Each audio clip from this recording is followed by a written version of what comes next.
Dapat pagkahampas mo, mag-angas ka. Ano sabihin ko? Ganun ka diba? 1, 2, 3. Ayan o, ano yan? Ito. Gayahin mo. Ha? Ayan yun. Ganun o. Sorry dito nga. Ano? Pare. Ano? Kiss mo. Kiss mo, kiss mo. Pare, may amoy, pare. Pare, may amoy. Oh. Hindi, kunyari na gano'n tayo. Sorry, may bago tayo. Okay.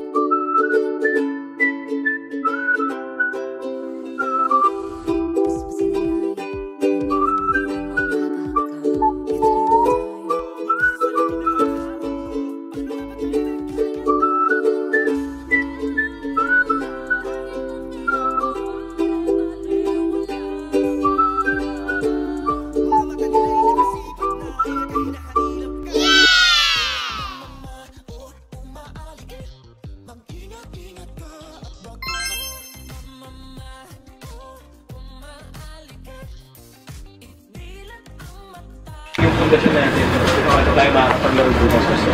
Today, pansinin nyo lahat ang seats natin very isolated. Pwedeng sa cover, alam mong ikaw yung alpha eh.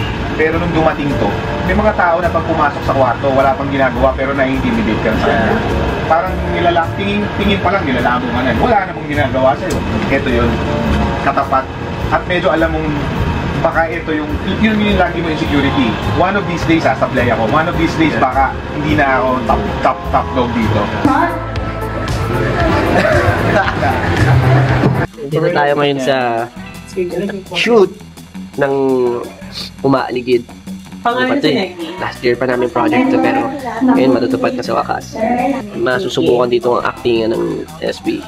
Ako, to be honest, siguro dahil sa mga music videos ko, and mahilig ko sa films, medyo second nature na rin siya sa akin, hindi ako masyado nahihirapan. Kaya, maganda yung magiging output nito.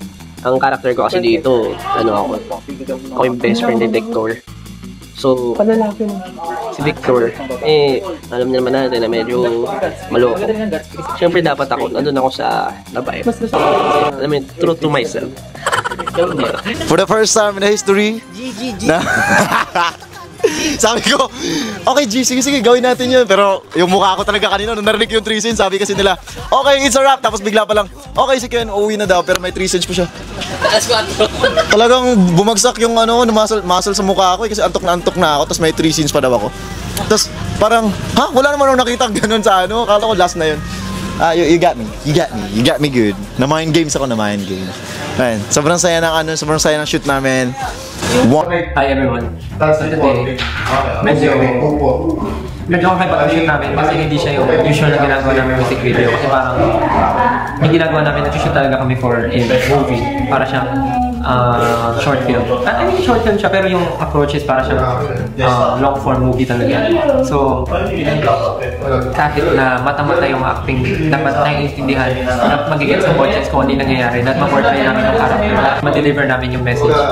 So, yun yung challenge today. So, yung sa character yung nangyayari sa kanya, parang he's so done with everything. Gusto lang niya matapos kasi parang hindi naman siya dapat totally down.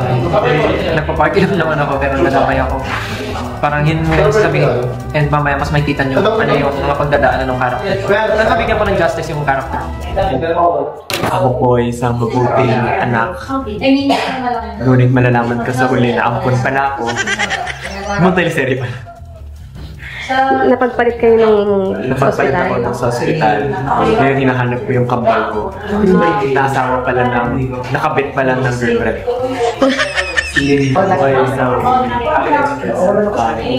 Nerd, I'm an introvert, extra introvert.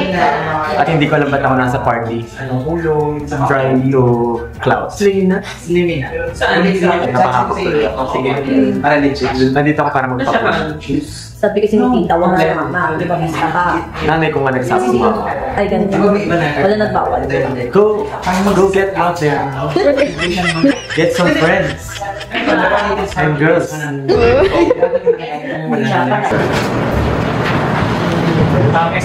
ones are we shooting now? Frame? So, para lang baka magulat siya sa break. Sinulat namin. Hanip yun. Crazy. Parang pa yung buko. Hindi lang sa kanya. Hindi ka kami naman ang sinulat ko. Oh, ganun. Kasama. Over.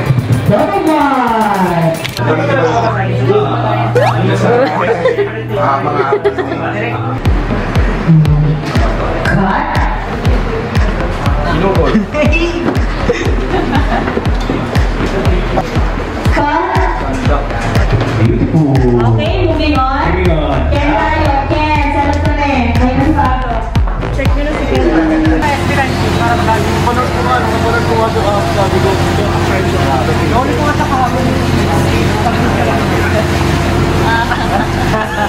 actually, pag yung pagpasok natin,